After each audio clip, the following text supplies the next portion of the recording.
લાખો શ્રદ્ધાળુ લોકો મહાકુંભમાં ગંગા સ્નાન કરવા આવ્યા હતા, પરંતુ અચાનક લોકોને કંઈક એવું દેખાય છે જે સાચું માનવું ખૂબ જ મુશ્કેલ હતું. એક અઘોરી સાધુ જે દેખાવામાં ભગવાન શિવ જેવા હતા, તે ગંગા નદીના પાણીમાં ચાલવા લાગ્યો. લોકો હેરાન થઈ ગયા હતા કે આ તેની નજરનો ભ્રમ તો નથી ને?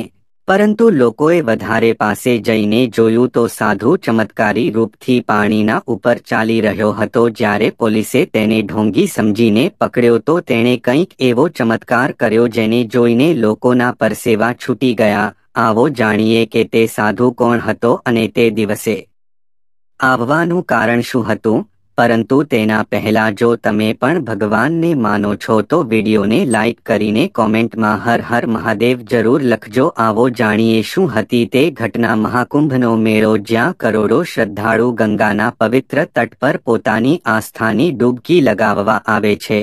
બધી બાજુએ શ્રદ્ધા અને ભક્તિનો માહોલ હતો. ગંગાના કિનારે ફેલાયેલા તંબુના શહેરમાં સાધુ, સંત, યોગી અને અઘોરી પોતપોતાના શિબિર લગાવીને બેઠા હતા. અહીંથી રહસ્યમય કહાનીની શરૂઆત થાય છે. વર્ષ 2025નું આ મહાકુંભ વિશેષ હતું, જેમાં આખી દુનિયાથી લોકો આવી રહ્યા હતા. દરેક દિશાઓથી હર હર મહાદેવના નારા સંભળાઈ રહ્યા હતા. પરંતુ આ ભીડમાં કેટલીક ફરિયાદો પોલીસ કંટ્રોલ રૂમમાં પહોંચી. એક અઘોરી સાધુ લોકોને ઠગી રહ્યો હતો. આ ફરિયાદો લગાતાર સંભળાવા મળતી હતી. પોલીસ અધિકારીઓએ શરૂઆતમાં આને ગંભીરમાં ના લીધું. તેને લાગ્યું કે મેળામાં સાધુ સંતોના વેશમાં લોકો આવે જ છે. પરંતુ ફરિયાદોની સંખ્યા વધી અને આરોપોમાં એ પણ કહેવામાં આવ્યું કે સાધુની પાસે અલૌકિક શક્તિ પણ છે.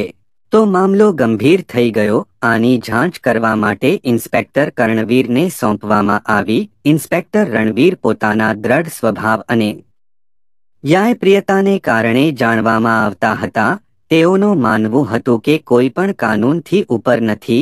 તેઓએ પોતાની ટીમની સાથે એક અઘોરીની તલાશ શરૂ કરી દીધી. મહાકુંભનો મેળો આમ તો ભક્તિ અને શ્રદ્ધાનું કેન્દ્ર હતું, પરંતુ જેમ જ ઇન્સ્પેક્ટર કર્ણવીર અને તેની ટીમએ પોતાની જાંચ શરૂ કરી, તેને કંઈક અજીબ વાતો મહેસૂસ થવા લાગી. ફરિયાદો કરતાના અનુસાર સાધુનું વર્ણન મળતું આવતું હતું. લાંબી જટાઓ, ભસ્મવાળો ચહેરો, લાલ ચમકતી આંખો. પરંતુ કોઈએ જણાવી ન શકતું હતું કે તે સાધુ કઈ જગ્યાએ રહેતો હતો. દર વખતે કોઈ પણ ફરિયાદો કરે તો આ સાધુ ગાયબ થઈ ગયો હોય છે. કર્ણવીરે મેળાના પ્રમુખ સ્થાનમાં પોતાની ટીમને ત્યાં રાખી દીધા, પરંતુ સાધુનો કોઈ સુરાગ મળી રહ્યો ન હતો. મેળાના ત્રીજા દિવસે રાત થઈ ગઈ હતી. કર્ણવીર પોતાના કાર્યાલયમાં બેઠા આખા દિવસની રિપોર્ટ વાંચી રહ્યા હતા ત્યારે એક વિપાહી ભાગીને આવ્યો અને બોલ્યો, સર, ગંગા ઘાટના પાસે એક સાધુને જોવામાં આવ્યો છે. તે ઘણી ભીડ એકઠી કરી રહ્યો છે. કર્ણવીરે તરત જ પોતાની ટીમને એકઠી કરી અને જવા માટે નીકળી પડ્યા. કર્ણવીરે જોયું તો એક સાધુ ભીડની વચ્ચે બેઠા હતા. તેની આંખો બંધ હતી અને તે ગંગા કિનારે સળગતા દીવાની બાજુ જોઈને કંઈક ગણગણ કરી રહ્યું હતો.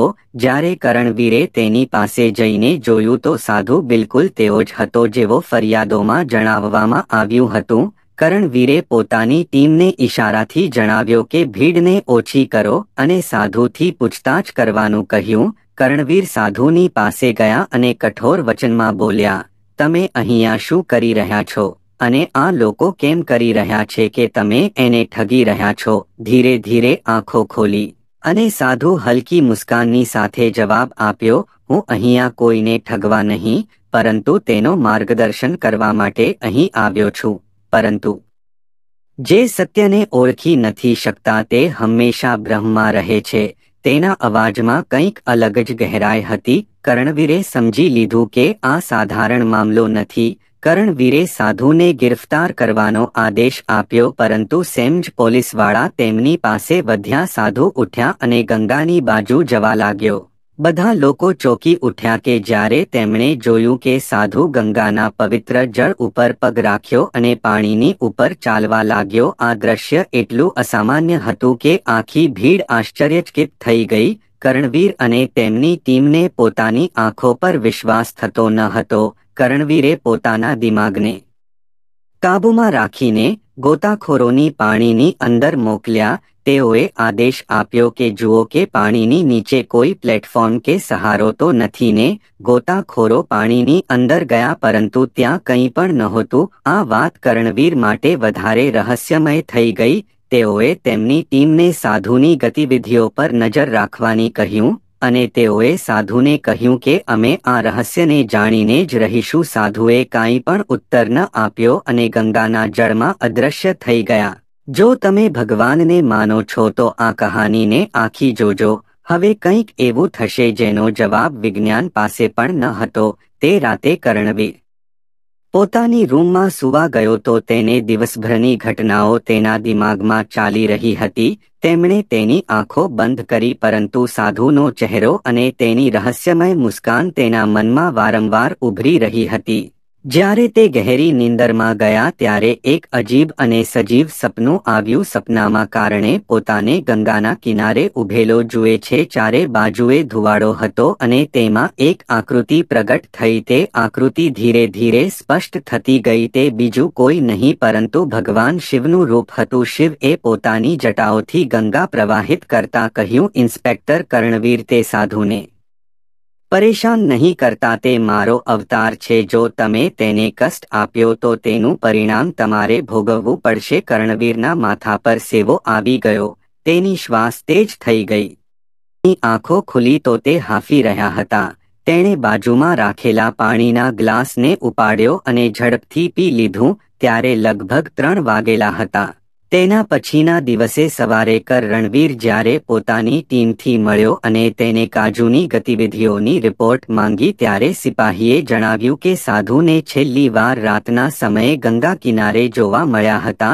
કરણવીરએ નક્કી કર્યું કે તે વ્યક્તિગત રૂપથી જોશે। આમ કહી પોતે ગંગા ઘાટની તરફ નીકળી પડ્યા। સપનાની વાત તેણે કોઈને કહી નહીં। તેણે ત્યાં આસપાસના સાધુઓને પૂછતાછ કરી તો તેને જાણવા મળ્યું કે તે સાધુ અજીબ છે પરંતુ તેને અત્યાર સુધી કોઈને પણ નુકસાન નથી પહોંચાડ્યું। તે અહીંયા બેસીને ગંગાની બાજુ જોતા રહે છે અને કંઈક જાપ કરતા રહે છે। કરણવીરને તેની વાતો સાચી લાગી પરંતુ તે ફરિયાદોનું શું? તે બધું ખોટું હતું। તે જ સમયે કરણવીરને એક મહિલા દેખાઈ દીધી જે ઘાટની પાસે રોતી હતી। જ્યારે તેણે પૂછ્યું તો તેણે જણાવ્યું, સાધુએ મારા છોકરાનો જીવ બચાવ્યો। મારો છોકરો ગંગામાં ડૂબી રહ્યો હતો અને તે સાધુ તેને પાણીમાંથી કાઢી લાવ્યા। આ સાંભળીને કરણવીર વધારે ગૂંચવાઈ ગયા। હવે તેની પાસે 2 રસ્તા હતા કે તે સપનામાં મળેલી ચેતવણીને માને કે પોતાની ડ્યુટી પર કાયમ રહે। હવે તેની માટે આ મામલો વધારે વ્યક્તિગત થઈ ગયો હતો। આગલા દિવસે કરણવીરે નક્કી કરી લીધું કે તે આ સાધુના રહસ્યને કોઈ પણ કિંમતે પતાવીને રહેશે। તે હવે પોતે જ ગંગાઘાટ જઈને જોશે। તે સાધુને શોધવા નીકળી પડ્યા। તે જતા હતા ત્યાં કોઈ ભીડ જોવા મળી। તે ભીડમાંથી તેણે ઈશારો કર્યો। ત્યાં સામે ઝાડ પાસે સાધુ ધ્યાનમાં બેઠા હતા। કરણવીરે પોતાની ટીમને સતર્ક રહેવાનો સંકેત આપી દીધો અને પોતે સાધુ પાસે પહોંચ્યા। સાધુએ આંખ ખોલ્યા વગર કરણવીરની ઉપસ્થિતિને જાણી લીધી। તેણે કહ્યું, તમારા સવાલો મને પરેશાન નહીં કરે ઇન્સ્પેક્ટર, પરંતુ જે ઉત્તર ગોતી રહ્યો છે તે તારી અંદર જ છે। કરણવીરને લાગ્યું કે આ સાચું મનની વાત જાણી લે છે પરંતુ કેવી રીતે? સાથે એ પોતાની આંખો ખોલી અને કરણવીરને પૂછી, શું તું હજી હવે પણ માને છે કે હું એક ઠગ છું કે પછી તારો ભ્રમ હજી પણ કાયમ છે?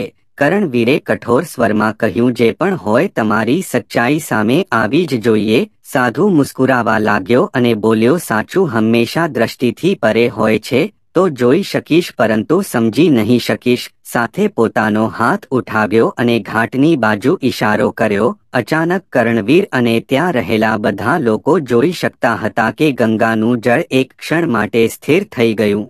આ એક અદ્ભુત દ્રશ્ય હતું જે પ્રાકૃતિક ઘટનાથી પરે હતો।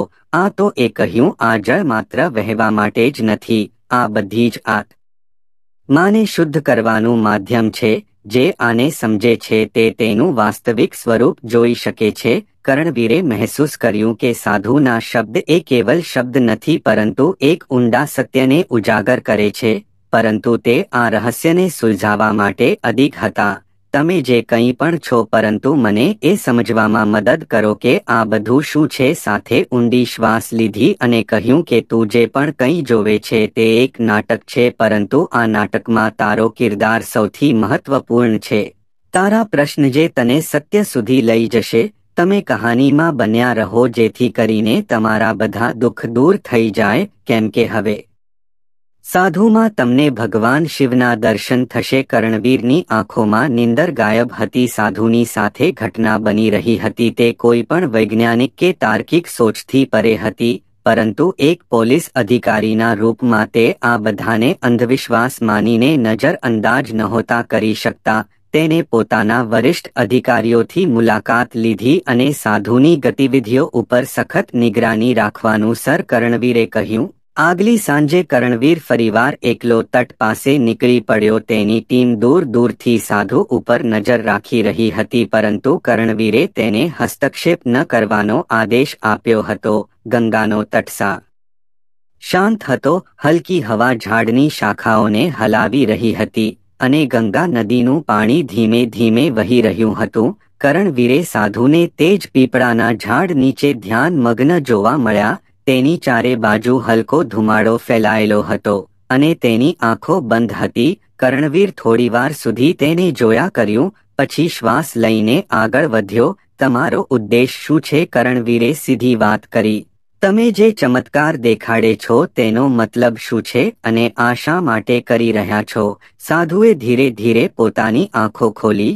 તેની લાલ આંખો છે ગંગાના પાણીની જેમ ઊંડી અને રહસ્યમય હતી. ઇન્સ્પેક્ટર, સાધુએ ઊંડા અવાજમાં કહ્યું, તે સત્યને ઓળખવાનો પ્રયત્ન કર્યો છે, પરંતુ તેના ઊંડાણમાં નથી ગયો. મારો ઉદ્દેશ તારી સોચથી પરે છે. હું અહીંયા ગંગાને બચાવવા નથી આવ્યો, હું અહીંયા પોતાને બચાવવા આવ્યો છું, પોતાના અસ્તિત્વને. કરણવીર ચોંકી ગયો. શું મતલબ છે તમારો? પોતાને બચાવવાનો શું મતલબ છે? સાધુએ ગંગાના ચાર તરફ ઈશારો કરીને કહ્યું. મહાકુંભ માત્ર શ્રદ્ધા અને ભક્તિનો મેળો જ નથી. આ એ સ્થાન છે જ્યાં માણસનો સાચો ચહેરો સામો આવે છે. આ એ સ્થાન છે જ્યાં અઘોરી સાધુઓનું પણ સન્માન થવું જોઈએ. પરંતુ મેં અહીંયા જોયો છે કે લોકો અહીંયા નીચા દેખાડે છે, અમને ગાળો આપે છે, અમારી સાધના અને તપસ્યાનો મજાક બનાવે છે. કર્ણવીર બોલવાનો જ હતો, પરંતુ સાધુએ તેને રોકી લીધો. તો સમજે છે ઇન્સ્પેક્ટર, હું અઘોરી છું. અમે એ છીએ જે જીવન અને મૃત્યુના રહસ્યને સમજીએ છીએ. અમે એ છીએ જે આત્માને શુદ્ધ કરે છે, પરંતુ મનુષ્ય અમને અપવિત્ર માને છે. વાહ, કુંભમાં મેં જોયું છે કે લોકો અમને પરેશાન કરે છે, અમારી અપમાન કરે છે, અમારી સાધનામાં બાધા નાખે છે. હા, તેના માટે વિનાશનો રસ્તો ખોલી રહ્યા છે. કરણવીરે કહ્યું, પરંતુ આ કેમ? તમને કેમ લાગે છે આવું કરવાથી વિનાશ થશે? સાધુએ ઊંડો શ્વાસ લીધો અને બોલ્યો, અમે અઘોરી સાધુ માત્ર શરીરથી જીવિત માણસ નથી. અમે એ સંતુલનનો હિસ્સો છે જે પૃથ્વીને સ્થિર બનાવીને રાખે છે. અમારી સાધના માત્ર વ્યક્તિગત તપસ્યા નથી, પરંતુ આ સૃષ્ટિના ચક્રને ચલાવવા માટે જરૂરી છે. પરંતુ જ્યારે લોકો અમને અપમાનિત કરે છે અને બાધા પહોંચાડે છે તો આ સંતુલન તૂટવા લાગે છે. સાધુનો અવાજ વધારે ઊંડો થઈ ગયો. મહાકુંભ, આમે જોયું છે કે લોકો અઘોરી સાધુને પથ્થર મારે છે, અમારે મજાક ઉડાડે છે અને અમને અમારી અજ્ઞાનતાને નીચે દેખાડવાની કોશિશ કરે છે. જો આવું જ ચાલતું રહ્યું તો એ દિવસ દૂર નથી કે પૃથ્વી રહેવા લાયક નહીં વધે. એટલે તમને એવું લાગે છે કે અઘોરી સાધુઓના અપમાન કરવાનું જરૂર જ રાખ્યું તો તેનો અસર પૃથ્વી પર થશે. સાધુએ પોતાનું મોં હલાવ્યું. હા ઇન્સ્પેક્ટર, આ સૃષ્ટિનું સંતુલન બનાવી રાખવા માટે તમે અહીંયા છીએ. અમારા વગર આ સંસાર વિનાશના અંધકારમાં ડૂબી જશે. આ માત્ર ચેતવણી નથી, આ એક ભવિષ્યવાણી છે. કર્ણવીર એ સાધુની વાતો પર વિશ્વાસ કરવું મુશ્કેલ થઈ ગયું હતું, પરંતુ ત્યારે એક વિચિત્ર ઘટના ઘટી. સાથે પોતાની આંખો બંધ કરી અને ગંગાના પાણી તરફ ઈશારો કર્યો ત્યારે અચાનક ગંગાનું પાણી અસામાન્ય રીતે થવા લાગ્યું. પાણીની ઉપર એક આકૃતિ પ્રગટ થઈ. આ કોઈ માણસ ન હતું, આ એક ભયાવહ રૂપ હતું જેની આંખો આગની જેમ સળગી રહી હતી. પાણીની વચ્ચે એક ઊંડાણપૂર્વક અવાજ યો મનુષ્યએ પોતાના સ્વાર્થને કારણે આ સંસારને નષ્ટ કરી દીધું છે. જો અઘોરી સાધુઓનો સન્માન ન થયું તો આ જળ તમને શુદ્ધ કરવાની જગ્યાએ તમારું વિનાશ કરશે. આ માત્ર એક ચેતવણી ન હતી પરંતુ એક સંકેત હતો કે સાધુની વાત સાચી છે.